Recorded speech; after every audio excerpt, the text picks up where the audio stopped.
My niggas keep on with the grind and I swear that we gon' ball. Don't worry about them niggas who waiting and praying that we gon' know what it is, man. Welcome to the FWS Future World Sport Broadcasting Network. Know what it is, man. It's your man STACCA. Look, now we gon' ball, we gon' ball. I just want to introduce one of my guests today. You know what I'm saying? This is an amazing story right here. You feel me? So, without further ado, now we gonna bring in my man, Big Twin.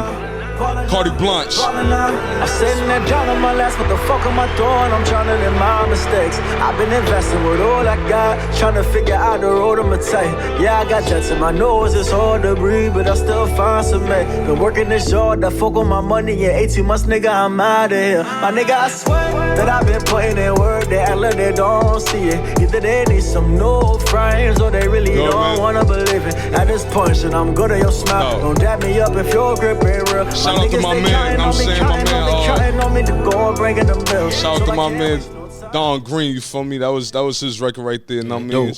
We going forward. Know what I'm saying? Like that's an amazing brother right there, man. Shout out to him, Virginia Zone. Know what I'm saying? Virginia Zone. You feel me? Just wanted no to question. Yeah. Know what I mean? Like my man. Know what I mean? Hopefully God willing, I get him on the show sometime soon. But know what I mean? Like I said, man, we got one of my. I mean, I'll call you a mentor, a big brother. You feel me? You know what I mean? Appreciate you. No doubt, man. You my God. Know what I'm saying? You know what I mean? Introduce yourself, my man. Man, it's Big Twin, bro. You know what I mean? Fashion designer and music exec. No you doubt. Know what I mean? Yeah. Man, a man who wears many hats. Yeah, know what I'm saying? A man who wears many hats. Yeah, bro. Know what I'm saying? Yeah, man, let's get into it. So, the start of it all, man, where you from? I'm from Plymouth, North Carolina. Plymouth, North Carolina. I graduated, went out Elizabeth City State University, out ECSU. And then from there, after I graduated from there, I moved up here in the 757, bro. Been up here for the last 11 years. 11 years. Yeah. 11 years. That's crazy, man. So, yeah. Man, Plymouth, North Carolina. That's crazy. Yeah, P-Town. P-Town. So describe the scenery. Like, what is it like over there? Is it like rural? Is it like a city? Nah, it's a town, bro. Small town? Small town, man. A lot of everybody, you know, for the most part, got taught a lot of morals and values, man. So that's like my foundation. Okay. You know, church on Sunday. Yeah. You know what I mean? Like, yeah. you know, with the fam. You know, yeah, man. Plymouth is dope. Plymouth's dope, but right now, currently present time, you know, people are leaving. They're going to like Raleigh, Greenville. Okay. You know, they not staying around the town because there ain't no resources down there. Okay, as far as like job opportunities. Yeah, job opportunities, whatever. Yeah, so like one of my missions in my life right now is like to bring opportunity back down there. So that's like a goal. Yeah, you know, I got the resources. I'm understanding what's going on in Virginia. You know, and you know, with the relationships I have, go back to my source. You know what I'm saying? Like that's home, bro. Shout out to Wilson Street. that's my hood. Shout out to Wilson Street. Yeah, that's my hood. West Side. You know what I mean? No doubt. All right, man. So, in your family, man, how many brothers and sisters do you have? I got a twin brother, and then I got a older sister. So that's why they call us Big Twin, Little Twin. Okay. You know what I mean? I'm Big Twin, he Little Twin. Yeah. I wish he was here, man. Shout out to Little Twin. I talked to him before I came out here. That's my guy. That's my dude, bro. Yeah, no doubt. Yeah. My man, funny as hell, yo. No lie, that dude crazy, man. Yo, he gonna see us. He gonna be die. Yeah, but you know what, man? We the same, but we different. Yeah, you know I don't know how that twin jump works. It's crazy, man. Like everybody look at us as the same. Yeah, and we are. Yeah, but then we different too. Y'all are different. A lot like, different. Yeah, absolutely. Like, I don't know. It's weird, bro. Word, but y'all two solid brothers, man. I'll tell you that. And I was saying, like, I appreciate you. I love even just like even the individual interactions with you guys is dope. Like, I'm saying, like, y'all have y'all own style, y'all own swag, how y'all talk, like all that. And then when y'all together, bro, every time that we was in the shop, man, like, know what I'm saying, magic. Like, know what I mean? Like, know what I'm saying, it's crazy. I never I've never personally ever witnessed you guys going at odds. None of that. It's like we used to fight, nigga. Yeah, like, I'm sure. Man, Shit. what? You know, I got twin daughters, man. They go at it. Yeah, every man when we was growing up, like high school, man, every day, bro, we was fist fight. Like for real, that's what we were known for. We were fighters. You know what I mean? Because I ain't had no butterflies or nothing when I'm about to fight, bro. I already know what time it is. Like, let's get it. You know what I mean? But that's you know, fast forward for this time period, you know, that we in, man. Like so much gunplay, bro. Like we in a wicked world, bro. And that's not my game. Absolutely. So now, like if I get in a confrontation or if I see something that's about to expire, man, I've removed myself from that situation, man, because I don't want to kill nobody. Yeah. I got guns, like, but I'm not trying to kill my brother, bro. Absolutely. You know, my I'm talking about like my black brother, my human brother. I'm not doing it, bro. Like I don't, you know, nah, that's not in my destiny. Not, you know. So so I, you know, we serve a bigger purpose than that. Know what I'm saying? Serve a way bigger purpose. And at the end of the day, man, I'm trying to get back home to my wife and my kids, bro. Absolutely. I'm not trying to be locked up, man. My kids seeing me, man. Yeah. You know what I mean? Yeah, no doubt. But if I got to do something, I will. But I'm gonna remove my situation. Remove myself from that situation. Yeah. And you got it. You know what I'm saying? For you got it, bro. Like you know, ain't no more punks and all that. I don't care about none of that. I'm getting back home to my wife and kids. If I gotta take an L about my ego. Or anything like that, so what, bro? Absolutely, absolutely. I think we all feel that way. I mean, it's wicked out here, bro. Number one, the number one thing, man, is to get back home to your family. That's know what I'm saying? Bro. Especially that's when the you have one rule. children, you have a wife. Like, know what I'm saying? Like, that's the number one thing. I mean, is to get back home. You feel me? Speaking of your wife, I mean, she's another one, man. Another solid person on your team, man. Bro. Like, high school sweethearts, bro. Oh man. So talk about that. Talk about that. I was 16. She was 14. You know, we broke up. Y'all met back home. Yeah, we met back home. Okay. Yeah. She was 9th grade. I was 11th. Oh, you wow. You know how niggas be like, oh, that's fresh meat. You know how it was in high school. Yeah, high school. Oh, shit, the freshman's coming in. You know what I'm saying? So yeah, it was one of them. I had to fight for her type thing. You know what I mean? But, you know, we went. You know, I graduated high school, went to college. I found out she was coming to Elizabeth City State. I thought she was going. I think she was supposed to be going to Central or ECU somewhere like that. But yeah, bro, she came out Elizabeth City State, man, and I'm like, yo, nah, I can't see another dude. I gotta get that back. Yeah, you know what I'm saying? Yeah. It was crazy because she was fighting for me like I was fighting for her. Like it'd be females that I'm entertaining or whatever, and she used to like pull up. Like, so pretty much, it was like a 2-year, like as far as you guys being together before you actually went off. And before she even came, it was like a 2. It was you like guys was already together for like 2 years. Yeah, we was already together. I say about a year and a half. We broke up. When I went to college, I'm like, yo, I'm too good. You know, I ain't coming back home type thing. So I ain't even really think about it. Man. Yeah, you was feeling it. So you like, nah, I'm about to go out here. I'm about to, bro. You know what I'm saying? I'm about to go do me. Word. Yeah, man. So when she went to ECSU, man, like we locked it back in, and we've been rocking ever since. You know what I mean, on and off. And we got married. I got married right after college. I say about a couple years after college, we got married. Okay. And your first child, my first child we had when my senior year in college. Okay. Yeah. My last semester, matter of fact. That's dope. So damn, yo, like what a story. So you guys met early on. Went on to college, and I'm saying, rekindled that. Then while you exiting college, y'all get married. Y'all have your child. Y'all have your daughter. Y'all have your y'all get married. Yeah, get a like that. Second daughter. And then, it's repeat. Repeat. We back on that. Bro. Yeah. Man, so even now, like, how many children do you have?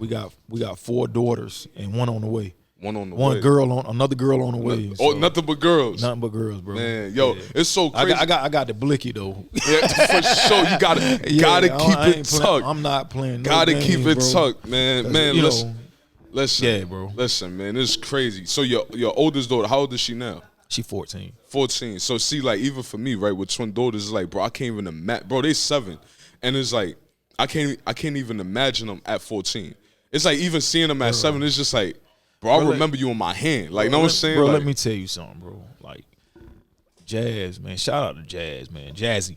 That's my road dog. That's my chick. She's me 2.0, bro. no doubt. Artist, Man, I remember you fashion told me designer, everything. I remember bro. you told me about her And journey. she's Say, yo, smart, man. Look, bro. yeah. I couldn't wish. She's responsible. I couldn't wish for another older daughter. Like straight up, bro. She wanted to help me. Yeah. Like, bro, she is inspirational, bro. She the one that made me really mature and stay out and try to get out of these streets. You know what I mean? Like, you know, my wife. Yeah, you know, we got married or whatever, man. But as far as like just staying out of situations, knowing how to move, she made me like that. She like when she was born, I'm like, yo, I got to mature. And the older she getting, the more mature I got to get. You know what I mean? I take her on dates and everything, bro. And I tell her, like, yo, I don't want you, don't be with no fuck nigga. Yeah. How I'm saying that to her and I'm out here possibly being a fuck nigga. Yeah, so I got to check myself. Absolutely. You know, type thing. Like, look at myself in the mirror like, yo, you can't be no hypocrite. Yeah. You know what I mean? So, like, be a father, be a husband, bro. Yeah. So, that's like my number one priority right now. Absolutely. Being a father and a husband, provider and protector. Yeah, those are the two most important. Yeah, I'm not saying nothing. You know what I mean? I don't care about nothing else. Everything else trickle down from that. But it's God and my family, bro. Yeah. And that's the two most important, like, type, like me myself, right? I always say, man, the two titles that I'll die behind, like that I really live by, is being a man, being a father. You know what I'm saying? Like, I mean, like, so it's just like being a father was like a beautiful transitional period for myself also. Like, I mean, shout out to my daughters. Shout out to their mom. Shout like, out to the twins. Like, you know though, man. No question. Them little girls is active, man. I mean, but no like, I'm saying, like, when it come down to that, it's just like I could definitely relate to that. Like, I'm saying, just as far as like that change. Like, I'm saying, like, just that feeling. Like, I mean, like, seeing their faces. I mean, raising them and stuff like that. Like, the older that they get, it's literally the same. Like, all I think is generational wealth and, like, I mean, the type of things that I could do for them, or like the type of positions that, like, I mean, my daughters talk about, like, to me, I think it's so beautiful because it's like my daughters, like, they see so much of a fruitful life. You know what I mean? That is like, it's ill. It's just like, yo, like, my daughter told me the other day, she said, Daddy, she said, Daddy, when I'm old, like older, way older, and I have my children, are you gonna be here? I said, hell yeah. Yeah, so no question. I said, I'm gonna be here for your children, their children, and their children. Like, you know what I'm saying? I said, yo, I can't wait. And I remember when their mom was pregnant, I would tell her all the time, like, yo, I can't wait to see my grandchildren. She's like, what the fuck, nigga? Nigga, we got babies now. But it's like, for me, it was just like, yo, like, that's a beautiful thing right there. Man, like, look, man, I'm gonna tell you, bro. One of my goals in life, or what I see my life in the future, man, like, I want to die old, bro. Yeah, that's a goal of mine. Like, absolutely. I don't want to die in the streets. Like a lot, a lot of us doing, man. You know what I mean? Like, a lot of black males, we really dying in the streets or dying in jail. Absolutely. So my thing is, man, me being on my deathbed. And my kids, I'm old though. Yeah. My kids and grandkids and great grandkids and great grandkids, they like, yo, job well done, big twin. Absolutely. You know what I mean? Absolutely. Real, shout out. You know what I mean? Shout out to that. You know what I mean? Shout out to that. You know what I mean? Real provider, protector, king. Yeah. You know what I'm saying? So that's what I'm on, bro. Like, I want to die old, bro.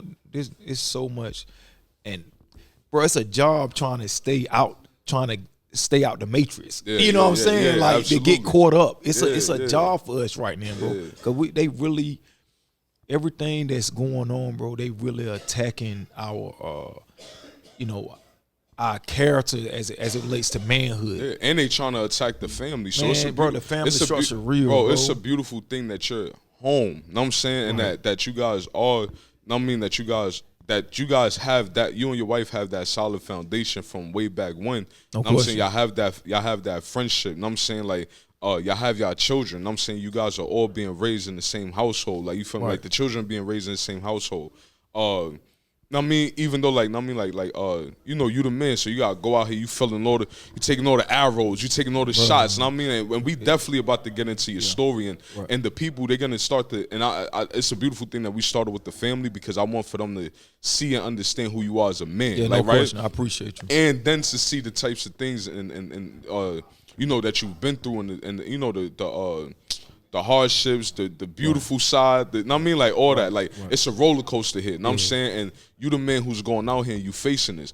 However, your wife is right there with you. I've seen it. The kids is right. Man, shout out to Jazzy, shout out to the girls. You know what I'm saying? Because every time that I've been there, every time that I've been there, man, the girls is coming, running from the back. Yeah, running from the back. Your wife walking, you know what I mean? She chilling, like, you know what I'm saying? Like, it's a beautiful thing. You know what I mean? So let's get into the brand, right? So clothing, you do clothing, right? Yeah, no question. So when did you start actually like getting into clothing, and as far as like fashion and stuff like that? All right, so I'm gonna tell you, man, I always been an observer ever since I was young, you know, with fashion. You know what I mean?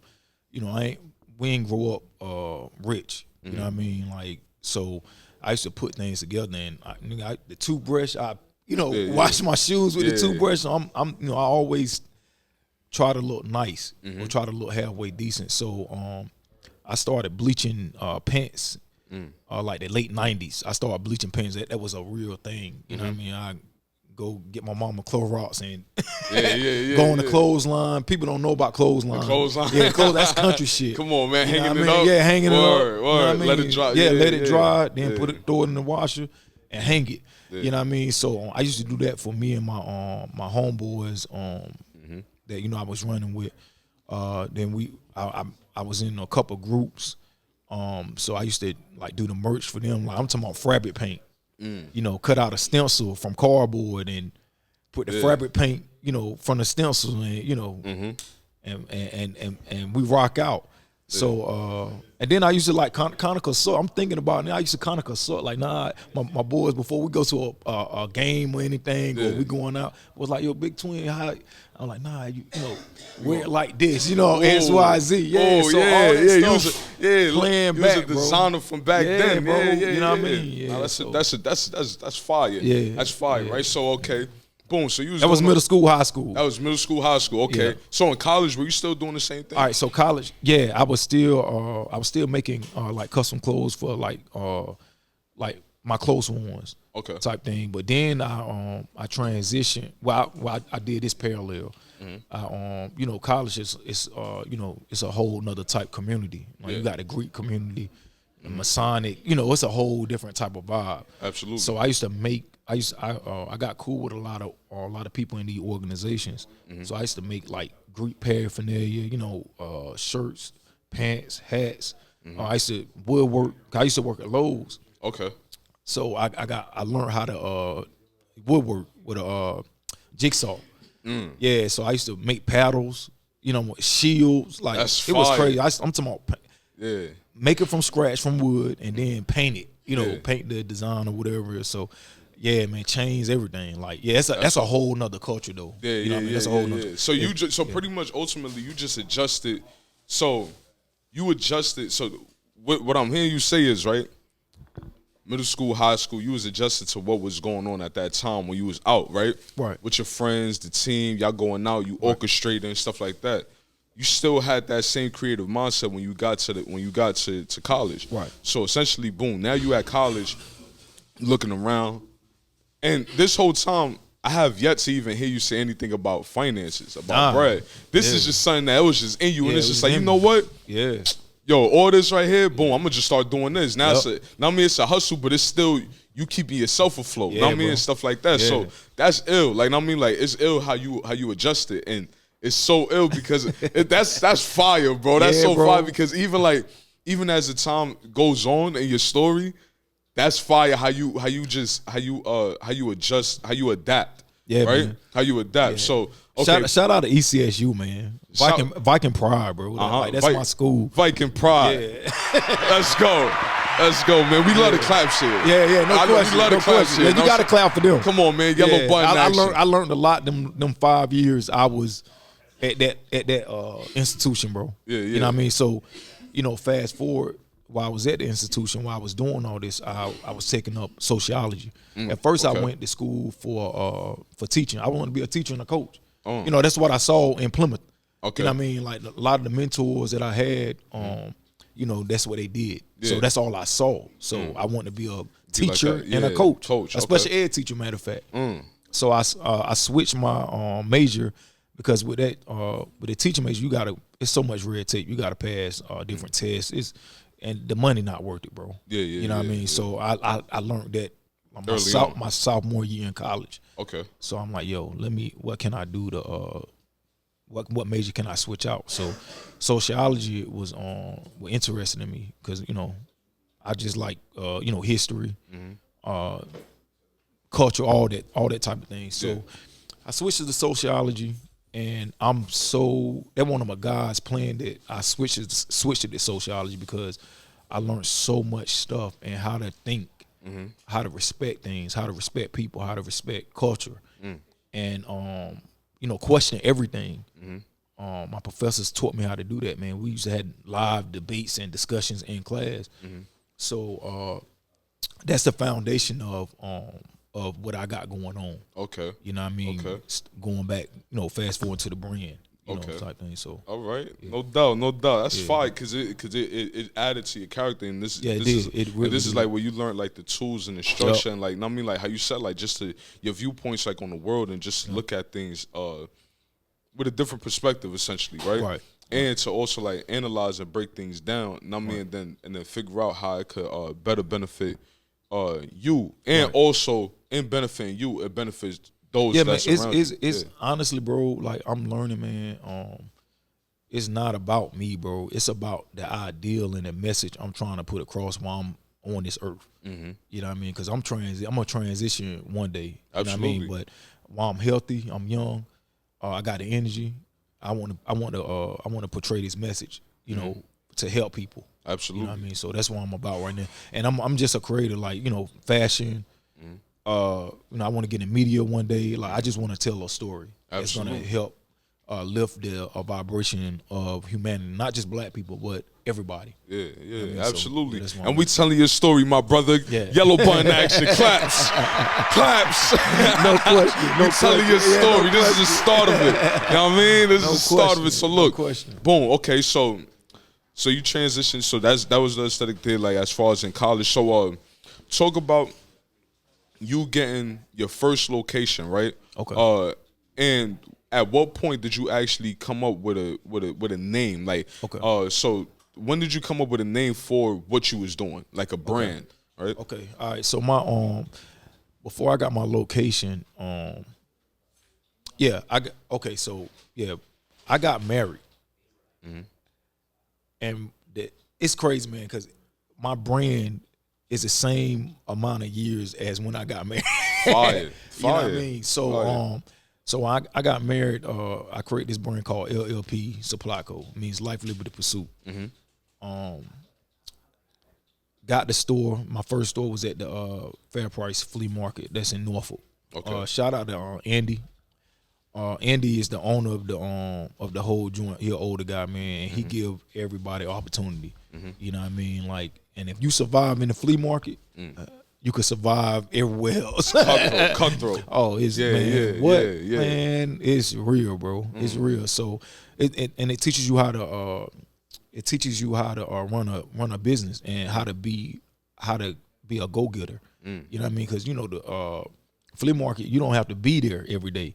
You know what I mean? So the ones that's successful, they're there every day. Every day. At the same exact time. You know, they train their customers. Yeah. And a lot of businesses fail, man, because they not used to that transition of being from a regular life to a real business owner. You know what I mean? Having to open up at 10, 11 o'clock, close at 7. Your whole day is gone. You know what I mean? So, shout out to the flea, man. Like, the flea, it taught me a whole lot. You know what I mean? So what? So what exactly? So boom, like as far as that structure, right? It taught you that structure, but what else did it teach you there being in the flea market? So I'm hearing that as cutthroat.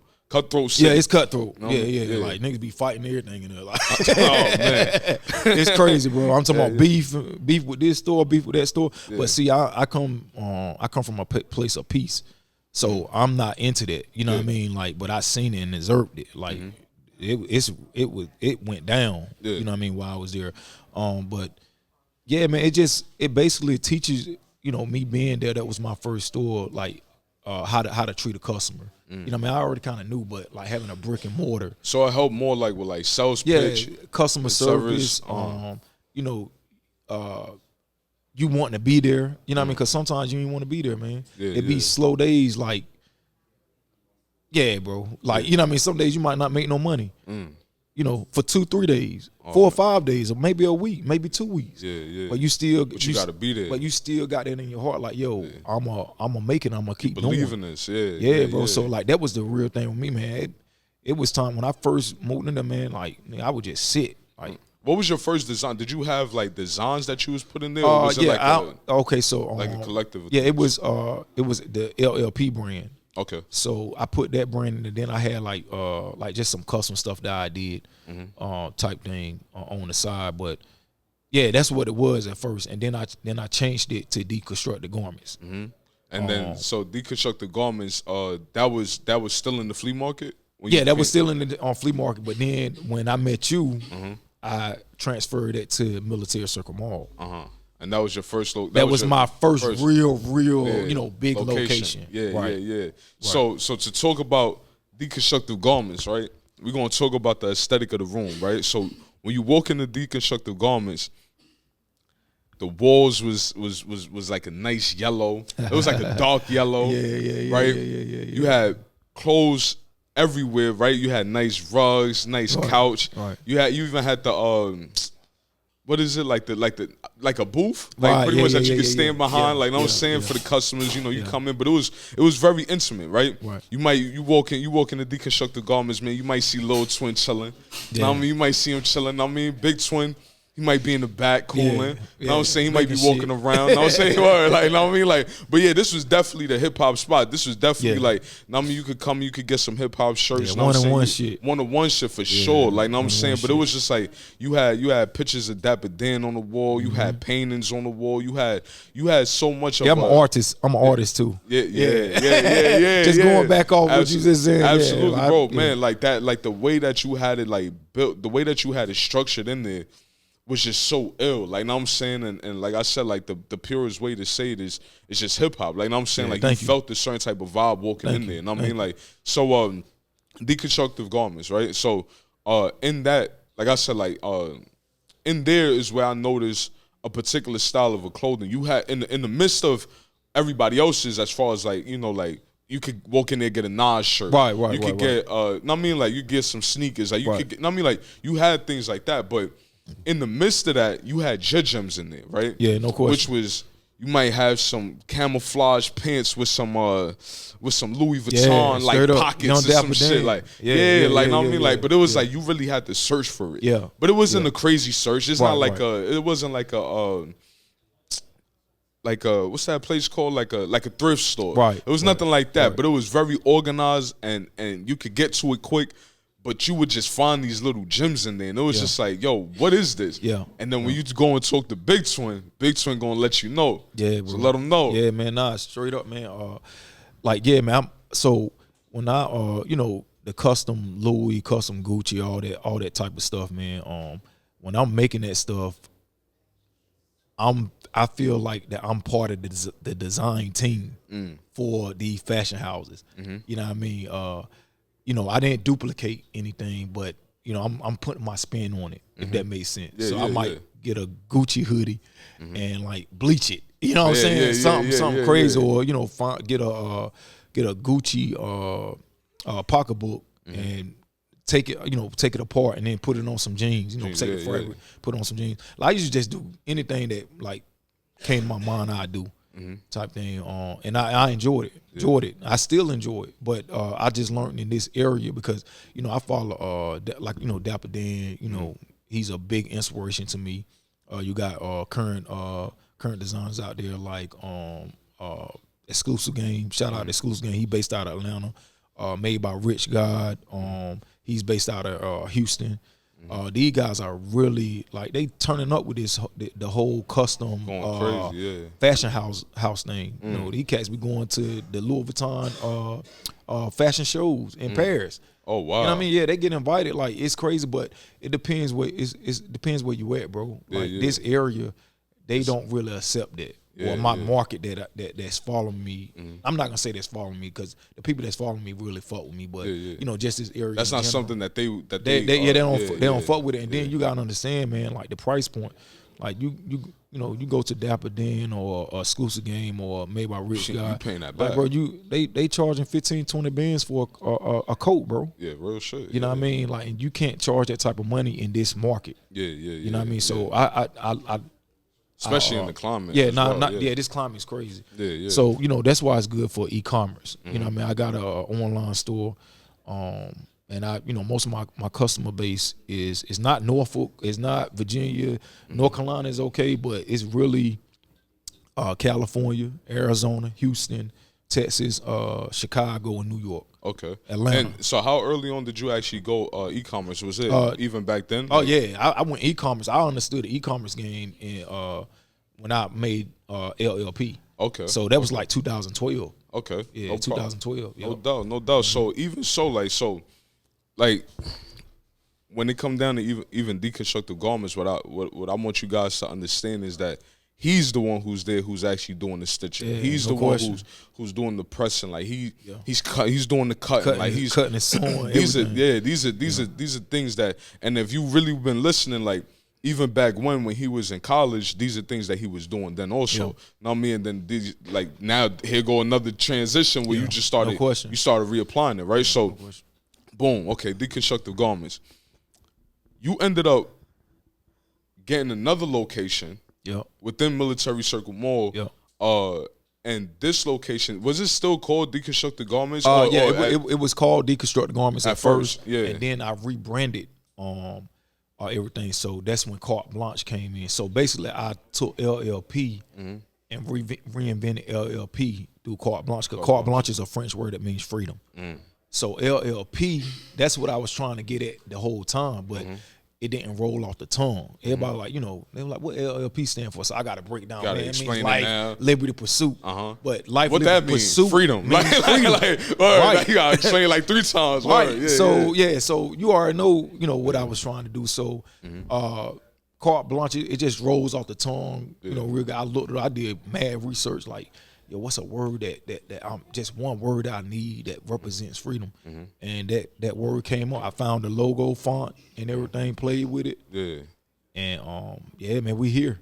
We here. Carte Blanche. And no question. And no question. What I'm saying? So boom. So now the second location, right? Because ultimately, so pretty much like your lease ended up ending in that first location. So Military Circle Mall. My lease ended. With Deconstructed Garments. With Deconstructed Garments, it was the same as that location. I just rebranded it. So it did. My lease was up, but I renewed the lease. So I did another grand opening with Carte Blanche. Okay, so so I'm talking about that one location, because I remember like when you were walking over. That was the old location. Okay, so when you renewed it for the one. Right. Okay. Right. I was about to say up the block, but right. Down the way. Yeah. So it was more about a food court. Right. Yeah. Right. So okay. So now this location was way bigger, That was right? My jump, bro. And the aesthetic in that room was way different than what Deconstructed Garments was. Right. Deconstructed Garments was more raw, rugged, hip hop. Yeah. You find quick little gems, stuff like that. Carte Blanche now was, damn, we making some progress here. The walls was white. Yeah, everything. I really, appliances. I really want the brand, if that makes sense. Yeah. You wanted to make that staple. Know what I'm saying? My brother, you made a staple. Yeah, Trust me. Brother. I remember the first time that I walked in there, I'm like, damn. Like, know what I'm saying? Totally like, different. Totally different. Like, you had mannequins up and shit. Like, no. Did you? Yeah, you did. Then you had shit hanging from the ceilings. You got, you looking up, you seeing leather. You seeing all types of shit. Like, then you could actually access your clothing a little bit more easier. Like, okay, this is the Right, section for this Carte section, Blanche. right. You had the like the sneakers, like, I mean, Right. you had all types of things, and then Right. also now what I realized in this location, now you started getting more into having vendors, Right, right. and other people clothing in there and stuff like that. Right. So yeah, got introduced to this show called Magic Agenda Show in Vegas. Went up there. You know, this is what regular clothing store owners do. You know what I mean? They go to these trade shows. So I went to the trade show. I'm out there. Got a couple connects, and you know, brought back the the clothing or the brands that I felt was compatible with Karte Blanche, you know, type thing. And I also was still doing my own thing as far as like designing and everything. So it was like that back room was insane. Yeah, too. yeah, sewing and everything. Oh man! So it was like 3 different elements to the store, and Yeah. I'm a always keep them elements. So it's my brand Karte Blanche, and then it's the clothes that I design myself. I call it Big Twin the Designer. If you'll see it on the tag, Big Twin the Designer. You know what I'm saying? Yeah.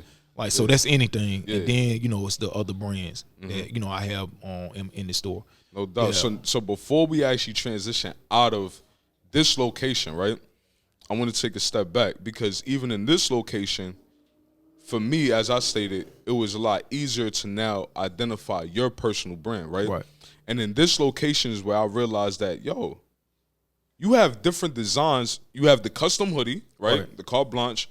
You know what I'm saying? Very, very, I mean, like, it's right there in your face. Right. It's Karte Blanche. This is the name. You look up, you see the Name, you yeah, see the right, wall. right, You right, go right. outside, you see the wall. brand, Know what I mean? But now you have different designs as far as the Statue of Liberty, Lady Pursuit. Yeah. You know what I mean? You have the Crying the Crying Savior. Savior, You know what I'm saying? Crying Savior, I want to touch on that. Like, as far as I what I'm doing right here is I'm identifying what I seen, right? Right. But I didn't really understand the Crying Savior in Right. particular until the following location, right? Right. But the Lady Liberty, right? So how many designs do you have?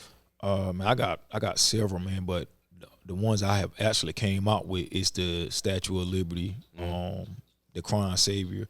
I got this joint called the Running Man. Yes, the Running Man with the star. Yeah, with the star. Yes. And then this custom. Okay. All right. So with the Running Star, where did you come up with that concept? All right, so basically the Running Man, it's if you see what you know about the design, it's like he holding a star. It's like he holding something. Yeah. So basically that what he's holding is a West African Adinkra symbol that means guardianship, child of the heavens. So basically like God guiding you through your path in life. So that's what that was. And then the 3 stars were life, liberty, pursuit. Yeah. Fire. Yeah. Fire. Fire. Thank you. Fire. I can't wait for y'all to see that design. That design is so Yeah, it's on ice right now. Yeah. It's just because I'm focused on the Crying Savior right now and the Lady Liberty. I'm still doing the Lady Liberty, but I'm more focused on the Crying Savior because that's like a real message. Absolutely. So the Lady Liberty. It's basically you blind from society. You know, the Matrix. Like, keep doing your thing. Don't worry about what the world got going on. You know what I mean? Because it would drag you down. So whatever goals, visions you have, worry about them goals and visions. You know what I mean? Don't let the outside influences dictate what you got going on. Absolutely. And so pretty much it's essentially, just to give you guys a vivid depiction of it, is literally the Statue of Liberty. Yep. And she got a blindfold on. Yep. You know what I'm saying? Lit. Yep. Know what I mean? Lit. That one, fire. You know what I'm saying? Yeah. So those two is still essentially tied to. Oh yeah, they tied to the brand. To the LLP. Right. So yeah, that was the first 2 logos for LLP. But like I said, I switched the LLP name to Karte Blanche. Karte Blanche. Yes. So it's the same thing. It's just it's Karte Blanche. Absolutely. Yeah. So okay.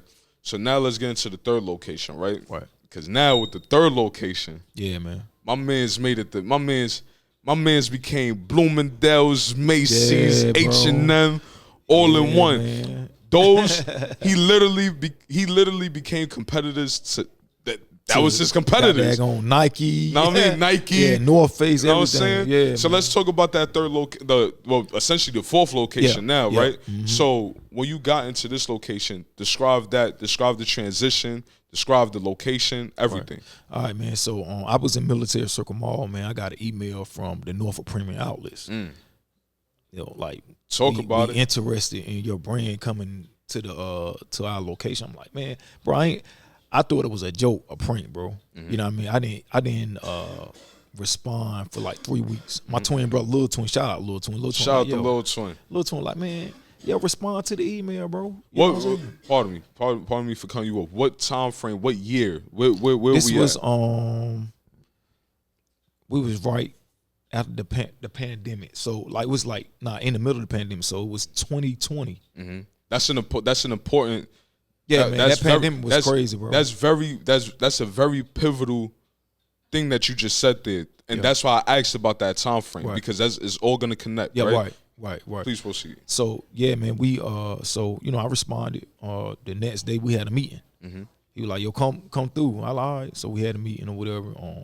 He was like, "Yo, you know they heard about the brand. They they did research. They really want us to become partners." I'm like, "All right, cool." So, we negotiated the rent or whatever, the all logistics of everything. So I finally opened up. I opened up like I say about 5-6 months later. Mm-hmm. Opened up, and it was great, bro. It was great, man. It was a great run. I signed a 2-year temporary lease. Mm-hmm. In the lease is a clause saying that they could kick you out for if another corporation want your spot. Bottom line, you can't do nothing about it. But that's standard. Like I signed that in the Military Circle Mall, all that. That's a standard lease. That's okay. Yeah, for all type malls. If you are a temporary tenant, if you're not permanent like a Macy's or anything like that, that's what you're gonna sign. Okay. So I signed it, and I had a great run, bro. But pardon me. Yeah. I gotta stop you, my brother. Before we still slow. Now I mean, like before we really hit them with that bang. Right. I want to describe the location. Yeah, I gotta describe this location. Yeah. You feel me? So because describing this location, we're gonna start to get into the problems. You know what I'm saying? We're gonna start to get into what was going on and ultimately the end of an era. Right. I don't want to call it a downfall, but that was the end of an era, right? So in this location, like I said, my man's made it he's competitors with H&M, literally, right across is H&M, Crocs, know what I mean, North Face and all that. Know what I'm saying? You feel me? But this was the only store, right? It's way bigger, right? Floor space is amazing. Crazy. You got mannequins all over the place. Yeah. The kiosk is right to the left. Your clothes is literally on the right-hand side. Know what I mean? Like now you could identify in a bigger scale, okay, this is this. You have the lady pursuit, you have this, boom. Everything was sectional. Yeah. On the left hand and the tables in the front, you have Billie Jean. Yeah. You know what I'm saying? Shout out to Chris, man. Shout out to Chris. Man. That's my boy. He's really one of my mentors, my main mentor in this game, man. He came from, I met him from Narsarima. Narsarima, that's when I had an idea like, yo, I want to start a clothing line because coming back from home, man, like we weren't thinking like that. It was all street stuff. Yeah. So when I came up here and I met business owners, entrepreneurs, I'm like, yo, man, you could do it another way. So I met Chris, his damn arrogant ass. He from New York. You know what I'm saying? Like I'm like, who is this nigga right here, yo? I'm like, so me and him, we built a relationship, over the years. And he started putting me on game, man. And he really he still mentored me to this day. I talked on Chris yesterday. Yeah, shout out to what I mean? Chris, Narsarima, they booming in Atlanta. Shout out to Jay. Yeah. He's the owner of Narsarima. I had a lot of I'm an observer. Yeah. And I had a lot of mentors, but they didn't know they were mentoring me, if that makes sense. You know how you go on YouTube and you learn? You know what I mean? I was in this area and I learned like different stores and how they, how the setup was and how they, interact with their customers and all that. Shout out to, Narsarima was the first clothing store that's black-owned, independent. That's a male boutique that was in this area that I seen. Shout out to Cream. You know what I mean? Salute to them, man. They doing it real big. Yeah, that's Cream. That's Pusha T. Line with Pusha T. Yeah. Shout out to Karte, my boy KD. He had a store in Elizabeth City. He's in Lynn Haven area right now, and MacArthur. Pursuit, Reggie. You know what I mean? Duck from Heat. Man, everybody doing their thing, bro. Absolutely. And it's all love. You know what I Absolutely. mean? It's all love. So I just wanted to say that, bro. Yeah, give them their flowers, man. Because it's hard out here, bro. Yeah, absolutely. And that's how I said that this story right here is so speaking to the times and just having this microphone. I'm saying, like, these are the types of things that needs to be presented. Again, we're the new media. You feel me? Right. These stories is not being covered by nobody else. Not at all. This is a very important topic. Like, you know what I'm saying? Like, we literally watching major companies, it appeared that they crumbled. Then they turn around and now they're essentially wiping out. It's crazy. Look, man. Look, I know. Crazy, I mean, you know what I mean? We gotta throw that little I'm saying, crazy. but look, so in this location, I mean, let's get to it. I mean, you had the deconstructed garments. You still had the Louis and all that. And I'm saying, but in the middle of the store, you actually had this platform, a shoe wall, right? Yeah. So this is the only location, because going to Nike, you're not gonna go get white ups and all this shit that you really. I mean, what we like. You know what I'm saying? Right. In your location, you literally had the only location in the premium outlets where you could come in and get Yeezys, Jordans, literally premium drops that just dropped. Yeah. It's just like me, I'm a kid, and I'm from New York, so for me, okay, I could go to Foot Locker. If Foot Locker is sold out, I could go to Fordham. Right. Know what I mean? All right, Foot Locker, I probably would pay $200, whatever, but if I go to Fordham, nigga might say $350, $400, but if you really want them, you can get them. Yeah, you're gonna pay for that. it. Was you. Know what I'm saying? So you literally was the only person who had that in there, right? But ultimately, it came in. You started to come across some problems. With that, right? It's crazy, man. The sneaker game, it's a lot of negative. It's a lot of negatives with that. You know what I mean? You can make money, but it's a lot of negative energy that come with that. As a black-owned business, the first thing that people come in, especially us, black. Us, are they real? Or they, what's going on? Man, I'm in the goddamn Norfolk Premium Outlets, bro. I'm not bringing no fake stuff or anything. I partnered with a couple partners that was resellers. You know what I mean? And they knew what time it was. You know what I mean? So, we went through a process. Identifying. Just making sure everything was authentic, type thing. So, I went through that, man. And I did not like it. You know what I mean? It was stressful. It was stressful, bro. Because if it's a white person or Asian person, you know what I mean? Like people gonna they not gonna question it as much. So shout out to my resellers or whatever, man. But we partner, and it was cool. But a lot of problems I had with just. People like stealing and scamming, bro. You know what I mean? So they pretty much, so they would come in, ask you these questions, and then pretty much they was just, bro, swiping, and it was, scamming, bro. Swiping wasn't swiping, huh? Yeah, like I ain't got no. The thing is, bro, people got to realize, man, when you own business, people think you got this big backing, but it's just you for the most part. You know what I mean? So, bro, it was a lot of negativity, man. It was a lot of negativity, just having a brick and mortar. Yeah. And bro.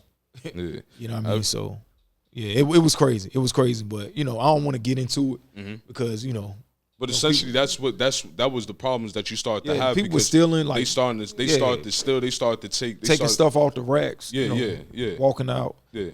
Just different things. And I as a black owned businessman, because it was us. Yeah. It was our people that was doing that to me, and I'm part of that culture, and I ain't fuck with it. Okay. You know what I mean? So no problem.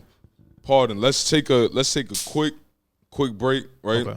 And then we're gonna get back to it. All right, y'all. So now we back. You know what I'm saying? We had to do a brief intermission and all that. You know what I'm saying? But I still have my guest here, and I mean my big bro. And I mean big twin. You feel me? So no question. So let's get back into it. So pretty much essentially we was just talking about as far as as far as like like the the struggles that you was going through as far as like with that middle rack in the middle of the store, right?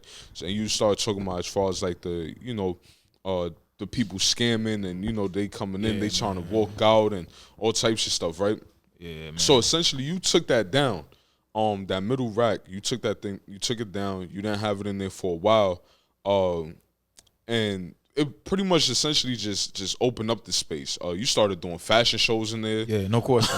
It was an art gallery. Yeah, art gallery. Yeah, You implemented the G-Man it was posters. a banner. The banners and Yup. stuff like that. And as you continue to walk on, you start to see like the TV. You might see Big Twin in the back. He's over there getting things in order. He has his whole setup, his sewing kit and stuff like that there. Sewing machine. But then you also see like a table full of books. Right. And on this table you had, the Malcolm X. And, you had some powerful books that were sitting on this table.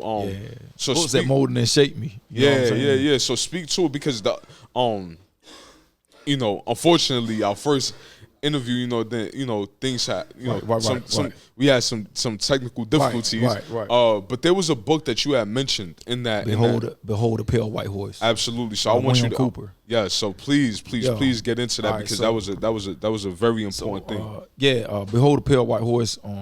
That was that was a book that really opened my eyes. Open. Like I was already down the rabbit hole. You call me conspiracy theorist or whatever. I went to school for sociology. I'm gonna be a conspiracy theorist. You know what I'm saying? So, absolutely. I wear that title proudly. But that book. William Cooper was he had highest security clearance in the Navy, bro. He was a Navy officer, and he dropped the T. He had documents, and ain't no, just something he wrote. He had like real documents exposing what was going on with the United States, the world, the government, everything. From talking about aliens. You know what I mean? I know that's a touchy subject to just different programs that they had going on that didn't really benefit the American people. He basically got assassinated. The boys came up to his crib and gunned him down. Like, we can't have no more of that. Yeah. So he was he really opened up my eyes about what's going on with the world. Like I said, I got that book it's probably like 2008-9.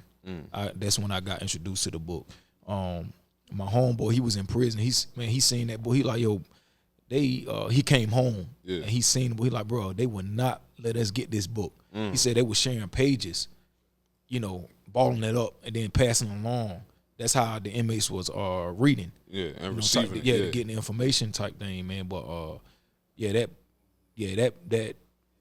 book. It's one of them ones. Yeah, it's one of them ones. It's one of them ones. So say the title and the author again. Behold a Pale White Horse Okay. by William Cooper. Okay. No doubt. It's crazy. Yeah, so and it's really shaped the brand too. Okay. Yeah, that's why, and that's like even with that, like that's another thing. Perfect, right? Yeah, perfect. So look, you ultimately try to bring that back as far as the sneaker, implementing the sneakers. That middle wall wasn't there no more, but you put it all the way in the back. That's like so I could see. Yeah, so now you can see who's doing what, right? Same concept, pretty much. You had dunks in there. And that just brought in a certain crowd. Now you had the younger crowd walking in and out of there, and they was always in and out. But now women started coming in there because you had their sizes, man. Their sizes was the hardest thing to come by. So you definitely had those things going on there, but and you had it pretty much close to the tail end, right?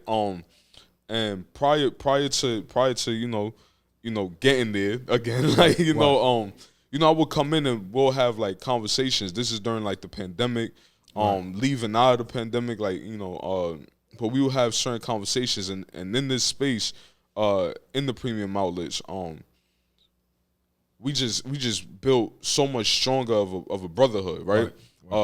You and I, Lil Twin and I, like, coming in at times, like, when it was time for me to drop certain things off, because you don't only just do your brand and you don't only just do vendor work, you also provide opportunities for other designers or other people with their own brands, and they can actually bring it to you for like a lower rate, whether you provide the garment or not.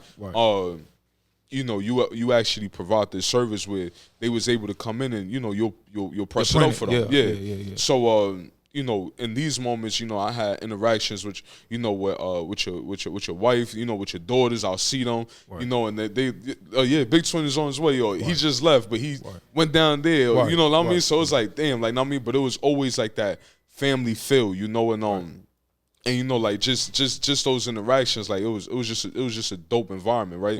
And like I said, like just overall, coming in there, we done talked about bankruptcy. Like the hardships that you went throughout the years. Me, I was someone who was looking into it because I was like, yo, this shit is out of this world. And you was like, listen. He's like, listen, how old are you? And I told you my age, and you was like, listen, man, I'm literally just now getting out of this. Just getting out because of I did this around your age. Right. Know what I'm saying? And it fucked me up. And then you talked about all the different ways that it messed you up.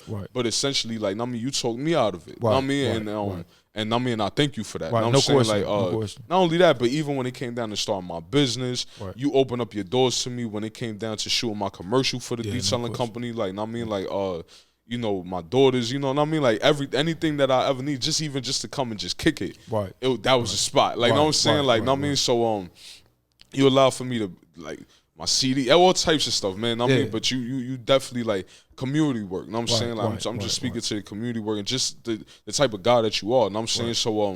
So that's there, right? So that goes back to my upbringing though, bro. You know what I mean? My mom and dad, like, yo, treat everybody with dignity. You know what I'm saying? Treat them with respect, like you want to be treated. Absolutely. And my community also, man, like, I lived in a pretty decent community. Like, it was, niggas stood on business and respect. You know what I'm saying? Or whatever. So that was that case when it came to, opening my doors up, man. I feel like everybody, deserve an opportunity. Absolutely. Everybody got a dream. Everybody wanting to do something with their life. You know what I mean? So why not help the next man? That's what you're here on this earth for. Absolutely. You know what I mean? Absolutely. Like, but I want to go back to the sneakers. All right, the sneakers. I don't know if I told you, I didn't give a fuck about them damn sneakers at all. Yeah, because the thing is, my store was participating in the resale game. You know what I mean? Like I said, I partnered with a couple resellers, and that brought traction to my store. But at the end of the day, bro, I don't give a fuck about that shit because at the end of the day, man, that resale game, niggas. You get some dunks for $110, you sell them for $450, man. You a fuck dude, bro. Yeah. I don't fuck with that. You know what I mean? I understand business capitalism and all that, but at heart, I ain't fuck with it. Yeah, exactly. I mean, you stand on morals. This goes back to exactly what you just said, as far as like, I mean, like your upbringing and what your mom and your pops taught you. Nigga, I got 2 pair of shoes a year. It was Air Force Ones. The first semester, and then December Christmas, nigga might got some Timbs. See? Or it was the imitation Timbs, the TIMSs. I don't know if niggas remember that. You know what I mean? Bro, we would my mom and pops, they weren't on that fashion joint. You know what I mean? Like, so I had I understood. I understood then, like, bro, their priority's not on that, man. They trying to pay the mortgage. Exactly. The key to that is what's needed, not what's wanted. Right. You know what I'm saying? I mean, like, we all, especially as parents, man, like, we always want to provide, like, what's wanted. We, like me, like, I go through it with my daughters, man. I mean, some days we go in the store and it's like they want this, and I'm able to do it. Right. But then the days when I'm not able to do it, and I'm saying, like, it's like it break my heart because like I want you to, want but to. As a parent. But then I sit them down. I ask them, like, what do you want, right? Do you want this Barbie doll, or what do you want? What, like, next time that you come, what do you want? And then when they start this talk about, I want a big house, I want upstairs, downstairs. Me and my sister want our own room. We want a backyard. We want a dog. Like, that's what it's about. Now I could talk to him and be like, okay, like, let me meet you there. Daddy, you won't be able to see Daddy for a while because of X, Y, Z. Because I'm trying to get this home, right? So and that's essentially what your parents was teaching you also, and these are the morals and the things that, I mean, the values and you know, just principle. Like, this is the stuff that we need to grow up with. I mean, so and that's a constant thing that pops up in your story, right? So okay, so you know, so getting into that, prior to because even within this time frame, G-Man Entertainment, right? Here is when you became A&R. Nah, right? well, I'm not an A&R by title. My title is the merchandising director. Okay, Lil Twin. Yeah, Little Twin is the he's the A&R. He's ahead of the Monopoly concert series. Okay, yeah. So Little Twin is is A&R. Yeah. Well, you know, everybody kind of A&R. Yeah. You know, we checking out music. You know what I'm saying? That's how it be. Yeah. So you know, so this is like where you pretty much like landed that position, but you've always had that.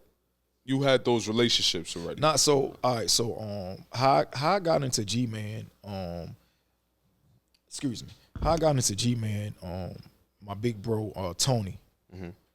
Tony. His father owned Big Daddy's Kitchen. Okay. I don't know if y'all remember that. You remember that? But that's yeah. It was like later on before I got up here. Okay. He was real known or whatever, and Tony, he's actually from Edenton, North Carolina. Okay. I'm from Plymouth, North Carolina. That's like 15, 20 minutes across the water. Okay. So when we found that out, you know what I mean, we got connected. Okay. So for like I've been knowing Tony for the last I say about 5 years now. And we always run to each other. We like, yo, why we keep running to each other? Like, well, what God got for us? We used to say that prior. So anyway, I found out he was in the music scene, and you know, I wanted to eventually get into that industry, but you know, I didn't know how to get into it. So he was part of the exec team for G-Man, and I was in the fashion. So you know, with the fashion and the music industry, it go hand in hand. Yeah. For real. So I met G-Man at my store one day. We sat down and talked. You know, told him what my aspiration was as far as like just the whole music scene and everything. You know, it's if it's managing artists or just hosting events. You know, just different things. I want to be a part of that loop. And you know, G-Man is like, if he ain't the GOAT around here, he one of them. One of them, yeah. You know what I'm saying? So, yeah, man. He invited me to a meeting, and from that meeting, I'm here now. The rest you know is what I'm history, saying? Yeah, man. bro. And Shout I've grown. Yeah. Man, shout out to G-Man, man. You guys have a solid team over there, man. From the artists, shout out to Intellect, shout out to Jasmine, bro. Alicia, man. Logi, yeah, big Logi now. Yeah, big Logi. I was saying shout out to Riffing. I mean, shout out to the whole camp. I mean, like that. I love you know, the series that you guys put out, like, you know, the Monopoly series, like just the opportunities that you guys are actually providing in this area, you know, in the 757, like, you know, like in the Hampton Roads, as well as just worldwide. And, you know, you know, G-Man's story is a serious one. I mean, but he is a serious dude. And I mean, all the interactions that I've had with him, it was definitely like dope. And the thing is, bro, my goal with this whole music thing, because there's no resources from back home in the 252. Yup. It's a country. It's country. Yeah. You know what I mean? Like Elizabeth City, you know, outside of Virginia, Elizabeth City is, you know, next city, town, whatever. Yeah. And then from Elizabeth City, everything skips all the way to Greenville. Facts. So and then, you know, Raleigh, whatever. But there's no resources back home. So one of my goals is being with G-Man is to bring them resources because it's a lot of talent down there. Yeah. You know what I mean? I'm talking about, but you know, if you're not seen, you're not seen. Yeah. You know what I mean? People don't, and my hood, they don't got the know-how. You know what I mean? It's a lot of talented people out there, man. A lot of talented artists, man, but they don't know what to do. They'll drop a video, a song and a video, and then, you know, they stuck. Yeah. It's more to it, bro. Yeah, man. You You know the what I one. mean? You the one who gonna bring the opportunities no question, alongside with G-Man Entertainment. Shout out to y'all. You know what I mean? Shout out to y'all, man. You know what I'm saying? No question. No doubt.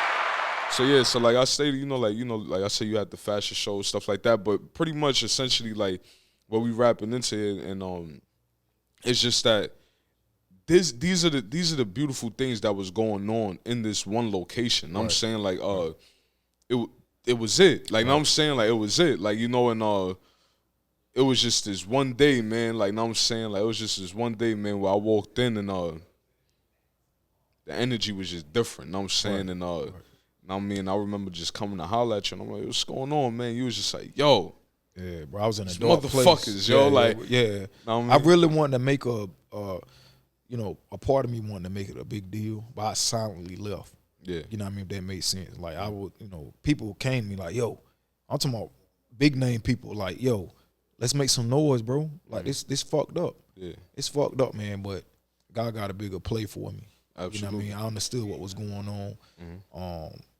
And that couldn't been nothing but God that kicked me out. Yeah, You know what I'm saying? Like I won't go kick myself out. Yeah. So when they gave me the letter saying that I gotta go, because of a corporation. How did they give you that letter? Man, oh my God, bro. I'm telling you, it was a Saturday morning, bro. I had me and my frat bro with me. Shout out to Devon. Shout out to New Gamma Psi Fraternity Incorporated. Got to plug that in. You know Got what I you, mean? got you. Gamma, you know what I mean? But anyway, I had my frat bro. We ended up vibing early in the morning. He helping me, clean the windows and shit like that. People coming in. I'm talking about, this about to be a good day. Yeah. Too good to be true, bro. Got that security guard coming in. Who you was cool with? Who I was cool with. I'm talking about, we usually chop it up, face. talk. Uh-huh. When he come in, he got to, transfer some paperwork or whatever. Man, this dude gave me a yellow envelope and jetted out the store. I'm like, what the hell is, bro? Usually talk to me. Man, I opened the song, said like, yo, open that shit. Open that daggone envelope, yellow envelope, bro. I still got the envelope. Matter of fact, that shit motivation to me. Yeah, man. You know what I mean? The letter, everything. Yeah. The letter basically said, yo, you got 30 days to get out of here. Corporation coming to take your spot, and I later learned that the corporation was Forever 21. So they took my spot, they took the vacant spot that was on the right of me, and then on the left of me, it was a boutique. It was the leggings store. The leggings store, yeah. Shout out, I forgot the name, but it was some Arabs. They owned the leggings store, but they doing all right, man. They got 3-4 stores in different malls, you know what I mean? So, but both of us walked out at the same time, like, yo, what the hell this letter about? Yeah, man. We found a couple days later, we found out Forever 21 came in. They trumping all 3 locations and building. And you right now, presently, like they building right now. Absolutely. You know what I mean? It's crazy. I went by there the other day, matter of fact, just to see. Yeah, I seen it on your just your to gram. see. Yeah. I'm like, yo, shit is crazy, man, bro. I said, yo, I'm gonna be real with you, bro. Like, yo, I had to go out there, right, to go pick up. I think I had to either go drop something off to my brother or pick something up from my brother, right? And I walked over there, bro, and the shit just did not feel real, yeah, bro. Like it's I crazy. felt like, bro, like nigga, like bro, that shit just did not, like, bro, I have yet to really be over there, and that day it just felt like, nah, bro, like, I'm saying, like, nah, bro, like, but I gotta look at it like this, bro. Big fish, little fish, bro. Yeah. You see what's going on with the economy. Yeah. With all these business and shit. They gave a lot of small business and black-owned businesses opportunities, during the pandemic. Opening up stores or whatever. These bigger corporations, these malls and these strip malls and, Yeah. So that's not really our territory. So, all the bigger corporations, they folded during the pandemic or pre-pandemic. They, I'm out of here, XYZ. Yeah. So now, pandemic is over now, man. These corporations coming and taking in their rightful spot, bro. Yeah. And you got to understand what's going on. This whole joint in Norfolk, how they trying to tear all these small businesses down, trying to shut them down, doing, downtown Norfolk, Military Circle Mall. I left Military Circle Mall right before they announced, they gonna shut it down. Yeah. But what's going on, man? You got these bigger corporations, man, that's outside of Norfolk. They see an opportunity. They in bed with these politicians. Let's just call it what it is. Yeah. And they coming in, they setting up shop. So they making it harder and harder for small businesses to operate. So, you know, that's just what it is. It's big fish, little fish. And it's business. It's capitalism, bro. Yeah. I mean, you got to know what it is and go get your own. Yeah. And turn up. So talk about, like, when you actually walked into that room, because I know at some point you walked into the management office and asked them exactly, I'm like, what yo, is this? Like, know what I'm saying? I said, yo, bro, what's bro name? It won't Sam. Sam is the general manager, man. I forgot bro name. He was the only one in there. I'm like, yo, what is this? Oh, Julian, yeah, man, means somebody coming in and taking your spot. Simple, like. I'm like, yo. So I called the general manager. He's the general manager for Norfolk Premier Outlets and Williamsburg. Mm-hmm. He wasn't there, but I called him. I said, yo, bro, I ain't, you know. I said, yo, you know, young dude, you know what I'm saying? Yeah. So he get the vibe. I'm like, bro, what's going on with this letter, bro? What's up with me? Yeah, Julian.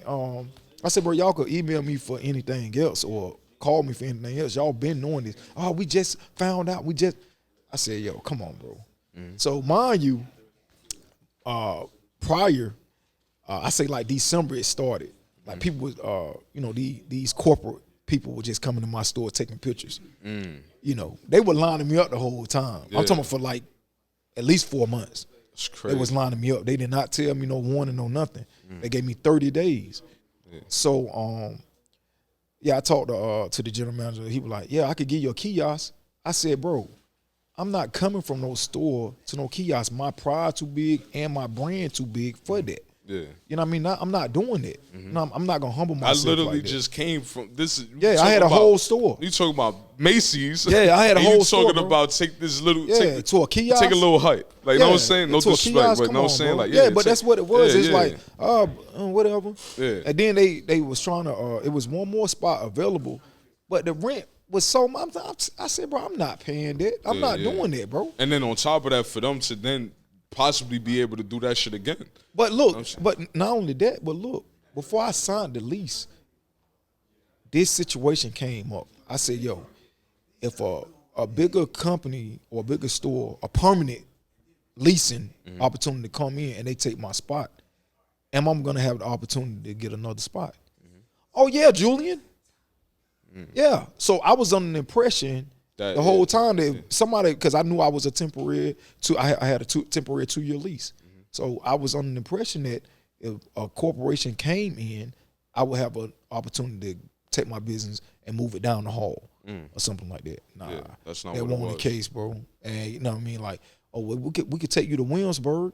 I'm like, bro, I don't know nobody in no Williamsburg. The 757 is my second home, bro. Yeah. I don't care about no Williamsburg. Exactly. You know what I'm saying? Like, I'm not driving to Williamsburg. Yeah, like, an hour away, hour and 15 minutes away. No, I'm not doing that, bro. Yeah. You know what I mean? Like, so it was an uncomfortable situation. I honestly, I flipped out. I apologized to you know, the general manager after, you know, after I got, you know, calm or whatever. But it was fucked up, bro. And you know what I mean? It's, you know, big fish, little fish, man. But you know, I wear my heart on my sleeve, man. My brand is everything to me. Absolutely. You know what I mean? Absolutely. It ain't just about the clothes. Like I told you, bro, this brand is, I want to have an orphanage. Yeah. You know what I mean? I want to start a charter school. You know what I mean? I want to have a mental organization, a mental health company behind this. Yeah. You know what I mean? Like, that's what it's about. Carte Blanche, it means freedom. Absolutely. From everything, bro. Absolutely. So, you know, for them to do that, you know, I understand in a capitalist way, but at the same time, bro, that shit hurt my feelings. I ain't even gonna say in cap, bro. Absolutely. You know what I mean? Absolutely. Yeah, for sure. Like, the shit was fucked up. Know what I'm saying? Like, the way that they moved and stuff like that. And like how you said, like, you know, you look around, know what I'm saying, here, it's not only just here in Norfolk, know what I mean? Like, this is something that's happening in the world, period. Know what I'm saying? This is happening in Harlem. Yeah, Harlem, yep. Chicago with Old Block, like this is happening. Like, they gentrifying everything, everything. Bro. Like, know what I'm saying? So they crumbling everything. Like, know what I'm saying? Like, but the pandemic ultimately was a power play. Know what I'm saying? Power play. Know what I mean? Like, they got what they needed. Now they coming back to know what I mean? But it's to wipe out the poor. Like, know what I'm saying? Middle class, whatever class that you want to call it, but the little fish. Know what I'm saying? Big fish, little fish, like how you said. So, you know, ultimately these are things that's happening. Lastly, in that location, I remember one day we had a conversation. I was asking you, and this is when you explained. I already knew about the LLP, you know, the Lady Liberty brand, design, but for some reason, this hoodie, these shirts, appreciate it just because it's so reminiscent. And another reason why is because everywhere it lined up with you. Right. You look. The logo looks like you, right? The logo looks like you, right? With the tattoo, all that, right? Then on the back wall in this location, you had a photo shoot that you had did, right? And there was a picture of you, and you also had designed a crown, crown of thorns, a crown of thorns, right? Called, and you had this photo shoot, and in this picture, you had that. That's pretty much what you was depicting, right? And looking at all those different things and then looking at that logo, it's like, yo, it just spoke something different. You have essentially an African-American Jesus, right? Right. Crying. Right. And on the back, can you show the back? Yeah. On the back. It's saying, it's basically a statement. I cry due to the hurt of my people on earth. So basically, this character called the Crying Savior. It's an internal and external representation of what we got going on. I think about the single mother with 3-4 kids. You know what I mean? She crying out for help, bro. You know what I mean? Like, baby daddy might be locked up, might be dead, might ain't shit. I don't know. You know what I mean? She looking at her babies like, damn, what the hell? Like, why? Yeah. You know what I mean? Like, come save me. Somebody come save me. You know what I'm saying? Like, this shit is real, bro. Even us, black men, we just had a conversation. Like, when I look at that, it's like, yo, we're getting darts thrown at us every single, in every single way, bro. Black men, we are extinct. We're about to be extinct, bro. You know what I mean? But we got to take. Yeah, they're trying to. But we got to take our rightful place. Absolutely, and we have brothers like you who are right. Right. And this is what goes back to, again, the family dynamic. You are a husband. Yeah. You are a father who is in the household. Right. You know what I'm saying? Right. And I mean, like, that's important things to say. Like, you know what I'm saying? So in your story, you have all these darts that's being thrown at you. Right. You trial and error. Right. You're doing everything right. You know what I'm saying? This created, like, I mean, like, okay, you went through this hurdle, you learned something different, you apply it differently. You know what I'm saying? Like, your whole story since middle school, since a child, you've been pivoting. You know what I'm saying? Like, you adjusting with times. I'm going to tell you, bro, right? Just with them tears, you know what I mean? Like, because, with us, man, we trying to stay out the streets. You know what I mean? We are in the streets. We trying to duck and dodge. If we try, you know what I'm saying? Like, it's so many elements to our lives. And, I'm going to say black men, but I'm going to just say men, period. You know what I mean? Just people in general, bro. You know what I mean? People in general, like, I look at, like, in an external way, like, we got a lot of people that came and passed through this realm, bro. Like, Huey Newton, Martin Luther King, Malcolm X, all them were crying saviors to me. Yes. You know what I mean? Prophets. Nipsey, you know what I'm saying? A crying savior. Yes. You know what I mean? So, like I said, man, it's an external, internal image. You know what I mean? Look at yourself. What can I do to save myself also? You know what I mean? You ain't got to look at nobody else, but look at yourself. So, like, if what's going on right now, man, like I said, previous conversation, man, go buy some land if you able to buy some land. You know what I mean? Because it's about to get real out here. Absolutely. You know what I mean? And see, like, even with that, man, like, I mean, like, mom, like, like how you said, like, for us, and I'm saying, it's so difficult out here in the in the workforce, everything, going bro. home, like, I mean, like, it's just it's just darts that's just being thrown left and right. And I'm saying, like, and to go through these things is very difficult, it's very challenging, right? And then it's like how you said, just praying. You know what I mean? Just praying to somebody, praying to a higher power. Right. And then it's like it feels at times that the only thing for you to do as a man, as a black man, is to do something illegal in order for you to straight up gain some type of financial something, right? And with me, at oftentimes, and I'm saying, like, that's something that I just don't want to do anymore. Right, You feel me? right. And I'm saying, and it's like yo, like I mean, like I got kids, I got a family, stuff like that. It's like, yo, bro, like I don't want to put myself in a situation where I'm beefing or being at odds with people who's just like me. And I'm saying when niggas is fighting against bigger fucking pandemics and shit. Like I'm saying, like there's other big things that's happening around us where they trying to take. I mean, like now I got something to live for. I got my daughters. I don't want nobody to take me. I mean, I don't want my mans on the left of me, my mans on the right of me to take me out, and I don't want these corporations to essentially take me out. And I'm saying, but it goes back to that fight. And I mean, to that ambition, to that hunger in your stomach. And I'm saying, to who you are. You feel me? Like, and I'm saying, so. I mean, like I said, man, like that image and this brand, man. It's like you only got one life to live, bro. Like live your life in a that your kids will respect you. Yes. You know what I'm saying? Like, yo, my parents or my mom, my dad, man, they really did that thing. Yes. And walk on your purpose, bro. That's what that image about too. Yes. Like, you know what I mean? Like, you know, follow what God got for you. You know what I mean? A lot of times, man, we chase. You know, everybody want to, you know, act like that. You know, I want to be a millionaire. I got this dream. I got that dream. But man, a lot of us, man, we chasing addictions, bro. Exactly. You know what I mean? We ain't chasing our dreams. We chasing addictions, bro. Yes. And you know, I got friends and you know, people I'm associated with. Oh man, I want to do this. I want to do that. Man, you've been talking about that shit for the last 7-8 years, but you know, not judging them. I see what's going on. Yeah. I see why you can't get ahead. Yeah. You know what I mean? And you're chasing something, man, that it ain't doing nothing but taking away from your time. Yeah. You know what I mean? When you chasing addictions, it's basically distracting you. Mm-hmm. You know what I mean? Type thing. So this image, man, it's, you know, we gotta save ourselves. Yes. You know what I mean? For the most part. Absolutely. Yeah. And you know, and so now, you know, outside of that location, you know, you did do the transition. You know, you did have your blow up. You continue. You know, you've been quiet. Yeah, I'm real lately. quiet. Yeah. You've been real quiet lately. You know what I'm saying? But you moving very, very tact. You know what I'm saying? You moving very tact, man. You moving very militant. You know what I'm saying? Like, you know, you coming in here, you focusing directly on this particular logo. You do have another location that's pretty much, but with this one, you still have the e-commerce, but this location is more so appointments only. Right. But I'm about to open it back up. Okay. Yeah, I'm about to open it back up. But it's not gonna be open like a regular store.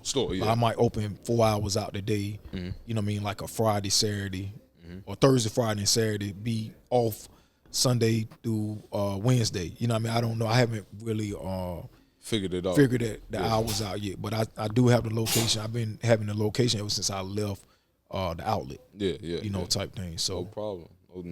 No doubt. So you know, this is a hip hop show, man. You know what I'm saying? And fashion goes hand in hand with hip hop. Fashion is hip hop. Yeah, like I'm saying, like, it's, you know, it's the same thing. Yeah, and you know, we did make mention of Dapper Dan earlier, and I'm saying, I know that you know, over the course of time became an influence.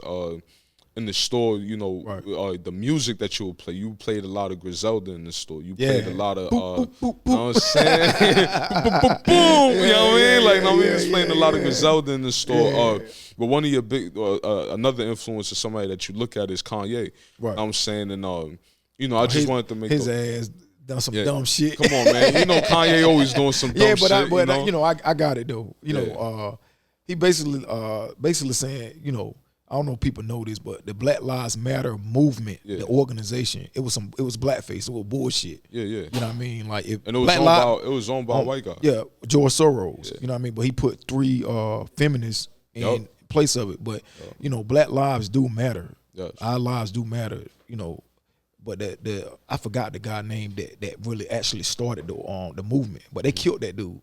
Yeah, they burnt him up in the car, put him in the car, burnt him up. Oh shit! You know, yeah, it was crazy. Yeah. I forgot his name or whatever. Pardon me, but you know, fast forward to this new movement now, it's bullshit, and niggas gotta understand that, man. I could go on and on about. And you see what he did, like on the white shirt, he put it in black letters. Yeah, so basically he was so basically, you know, he put White Lives Matter, but the reason why he did that because he wanted to start the conversation like. Yeah. Nigga, that Black Lives Matter movement was some bullshit. Yeah. You know what I mean? So yeah, I got your attention now. Yeah. So he put it on his story today. I got y'all attention, you know, now back to the regular schedule program. Man, but I got it. But you know, Kanye, his approach be like real crazy. Yeah. But I get it. I want to approach things like that, but we two different beings. Yeah, he's somebody who's he don't in, care. Yeah, he's coming in to disrupt. He said he was in war. Right now, yeah, he's in war. He said he's in war mode. So, like, but you see that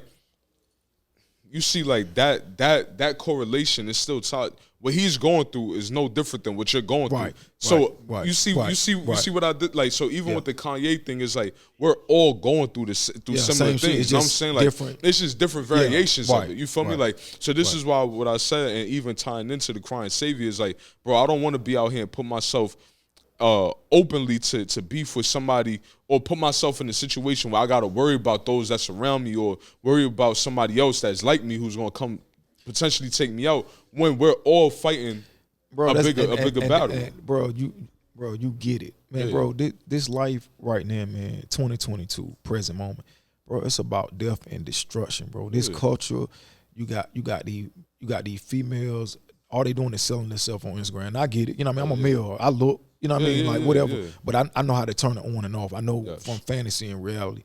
And the thing is, man, they really selling their souls, bro. These niggas that's on Instagram got all this money and these drugs and these guns.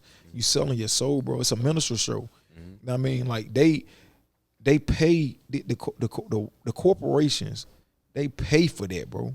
They want us to act like that. Yeah. You know what I mean? They don't want us to buckle down and have a family and have that family structure, or, you know, be productive citizens in society. You know what I'm saying? You know, whether it's being a doctor or, you know, whatever. Yes. You know what I mean? They want us to act the fool, bro, act like monkeys. Yeah. You know what I mean? And that's what's going on, bro. Like, you know, I get it. It's part of the culture. I'm in the music scene. You know what I mean? But God put me in this scene and in this moment to help change shit, bro. Absolutely. You know what I mean? Absolutely. Because that's all about positivity. Yeah, right and now. to have the influence. Like, I'm saying, like, you being in those buildings and in those rooms, now with the newer artists that's coming around, I'm sure that a lot of them gravitate to you. Oh man, they fuck with me because heavy, bro. because not me, but it's you still stand on what you stand on. You feel me? So not me. And the thing is, I've been there. That's the thing, so I can relate. Yeah, exactly. You know what I mean? Like I told them stories of me and my homeboys going to do drills and XYZ and shit ain't turning out right. Like,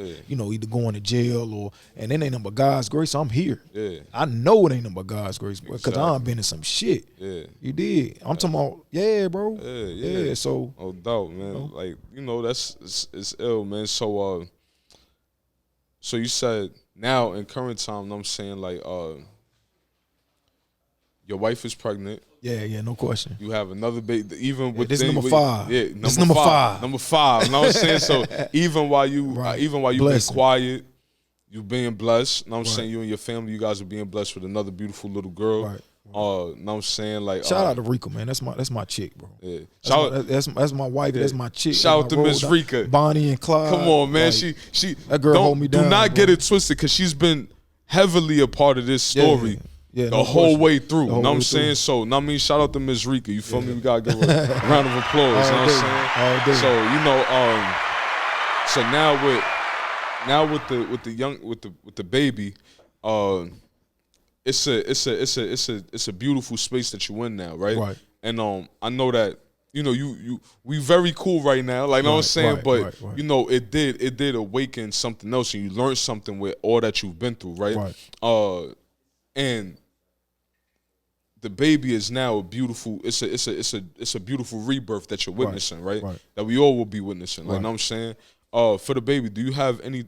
Did you guys? What's the names that you guys are thinking about? Right now, we still stuck. Y'all still stuck. Now, we still stuck because, bro, we thought it was gonna be a boy. We really thought it was gonna be a boy. We had a name, everything. Yeah, like, man, come on, man. Y'all, you know what I mean? Y'all have 4 girls. Yeah, my wife had a dream about them and everything, like, and it did not. Yeah, a girl. Oh, so, man. But we do. I know the middle name is gonna be 7. 7. Yeah, because the boy, we thought we was having a boy. His name was gonna be Malachi 7. Okay. Because Malachi is prophet, you know, type shit. Yes. Like, this shit was deep. My wife dreamed about that shit. So, yeah, bro. So, like, yeah, we putting that on her. That's you know what I mean? Like, I'm gonna teach her like what it is, like stand on business, fight for humanity, you know, Absolutely. pro-black, pro-human, Absolutely. you know, type shit. So Absolutely. So why not name her Freedom after Carte Blanche? I know we was talking about that. Yeah. I don't know if wifey would really would she approve that. No, but even so, it's know like, what I'm I mean, saying? because it's still like that principle, is still that name. Like, Yeah, I mean, like, it's dope. it's like, you feel me? And then even you said Malachi, right? Yeah. You got, I don't know a girl name, like, you know what I'm saying, but Malika, Yeah, like, no, I mean, it's like, yeah, you feel we've me? been Like, looking no, up, I but mean, like, it's like it don't roll off the tongue. We trying to get something like, yo. son, that, but 7 is very Yeah, dope. that's gonna be her middle name. 7. That's definitely. dope. That's dope. Yeah, That's definitely. dope. Completion, baby. Yeah, You know what I mean? completion. So so with that, right? What does your legacy look like? I know that you said that, you know, you wanna you know when you old, you know what I'm saying, you wanna lay down in the bed, you wanna look around, see your kids, your grandkids, great grandkids, you wanna see it all, right? But again, the show is called Before I'm Gone, right? So what does your legacy look like to your children, your imprint on the world? We all are here to leave ourselves. And I'm saying we all wasn't born for nothing. Like, I mean, like, God created all of us in his image, but he also created us for us to live within our purpose, right? And before you go, what do you feel like your legacy and your purpose would be? My purpose is to expand on the ideal of being freedom. You know, we are sovereign from God, bro. Like, when we are born in this earth, we're sovereign. You know what I mean? God gave us free will. Do what you want, bro, but do it for God. Absolutely. You know what I mean? Go on that side. Don't do the free will on the other side, you know what I mean, type thing. So it's just the ideal, man, like my kids, you know, and being happy. You know what I mean? Like, money ain't everything. You know what I mean? Do what makes you happy, bro. But at the same time, what makes you happy, do that line up with God, what God called you for to do on his earth. A lot of people, man, you know the world getting crazy, man. People don't even believe in God no more, bro. People are zombies. They walk in zombies, bro. You know what I mean? They have no soul. You can see it in their eyes. You know what I mean? Like, and my legacy, my family, my daughters, my grandkids, my great grandkids. I want to teach them, don't do that, or don't. If you're chasing addiction, pray to God that he takes you away from the addiction and follow back on your purpose. You know what I mean? Because when you going on purpose, man, God opens up doors, and you're walking into what God got for you. You know what I mean? If that makes sense. So absolutely. Yeah, I'm on that type of time. Like, my kids, bro, like they green, bro. Like, my two middle one, they green, bro. Like, they call me Baby. That's my nickname in the house. Baby, they'll draw something. I'm like, yeah, that's cool. You know, my third child, she want to be a makeup artist. You know what I mean? She been doing makeup ever since she was 3 years old, bro. Like, practicing on. It's fire. Yeah, it's crazy, bro. Like, she want to be a real MUA, and she's gonna be a crazy MUA. Now, I know she is. She is dope. You know what I'm saying? Like, my second child, London, man. Like, this girl is, man, she could put anything together, man. When I take, she want to be an astronaut. That's what she always say. But, like, she'll take a poster board and make. I'm talking about her imagination crazy, bro. So, and like I said, my oldest daughter, like, she's me 2.0. You know what I mean? She just anything when it comes to being creative, like, she like taking photographs. She got she's starting a clothing line. Like, she's me 2.0, bro. I'm so blessed. Our family structure, it's positive, bro. It ain't no negativity. Me and my wife, man, we have really curated our environment, man, that they could get the best out of them in their youth. You know, they don't see no fuck shit. They don't see my number one rule in my household, we not fussing in front of the kids. We not arguing. You know what I mean? Because I went through that childhood trauma. You know what I mean? Like, they are green, bro. All they know is me and her. That's a fact. You know what I'm saying? Like, and we blessed, my nigga. Like, I can't wish, man, bro. I can't wish nothing different than what I got now, bro. And that's keeping me it has molded and shaped me as a husband, as a father, and mature me. Because bro, you know, any dude, bro, you already know what the time it is, man. Got daggone in the streets, bro. You know what I'm saying? Got daggone, we as men, we gotta mature. We mature later on in life than females. You know what I mean? And I learned that. So with me being 37 and man, I'm not in no prison. I'm not in no other situations, you know what I'm saying? Other baby mama, just all that street shit. Bro, I'm grateful, bro. I give gratitude to God, bro, cuz like it been situations, man, that like God really he covered me, bro. Absolutely. And I understand and I appreciate that, you know what I mean? So Absolutely. I'm serving through him, bro. Absolutely. You know what I mean? And you continue to protect your family, Yeah, no question. children. You know what I'm saying? Because that's God's work right there. Yeah, You feel no me? question. Like, I'm saying, like, I mean, like that's what it really is right there. You feel me? Bro. As long as you protect them, take care of them, God will continue to always bless you. You know what I'm saying? You feel me? And another beautiful thing, you have nothing but women. You know what I'm saying? And they the ones who actually your wife and your daughters, they the ones who actually continue to feed the world. You know what I'm saying? And keep the world moving. Let me tell you something, bro. Like, bro, I'm gonna be good for the rest of my life. Absolutely. You know, the sons don't take care of their parents. Females, daughters the ones that take care of their parents. Absolutely. When they old and gray, like it's the female job. Man, I'm gonna be well taken care of, bro. Absolutely. You know what I'm saying? Like in my later years, absolutely, like my life lit, bro. Yeah. You know what I mean? I'm noticing that now. Yeah. You know, in real time, man. When I come home, nigga, all my kids are coming to me, pulling on me, trying to get my attention. Mm-hmm. You know what I mean? For what they did today or whatever. You know what they got going on, man. And they love me, bro. I'm talking about agape love, unconditional love, bro. Absolutely. Like ain't no, a love that, I got to give you something to get the love. You know what I mean? Absolutely. They really genuine love me, bro, and I love them. Absolutely. So. And that's exactly why y'all niggas can never break a man or break the family dynamic. Yeah, you can never touch a man like this. You understand? Like, I'm saying? So all that shit that you've been through in these corporations and all that stuff, this is the shit that they feel right here. You know what I'm saying? And y'all niggas would never be able to fuck with this. You know what I'm saying? Like, you feel me? And I feel like this was an important story. You know what I'm saying? Like, I mean, like I said, man, you my big brother, you my man. You know what I'm saying? And I love you, my nigga. Like, real shit, bro. I love you. You know what I'm saying? Love you too, my nigga. No doubt. You know what I'm saying? And again, man, thank you guys for tuning into this beautiful episode. You know what I'm saying? Again, man, Future World, FWS, Future World Sport Broadcasting Network. Keep going. And this was Keep going. The Before I'm Gone show. Know what I mean? We out. All right.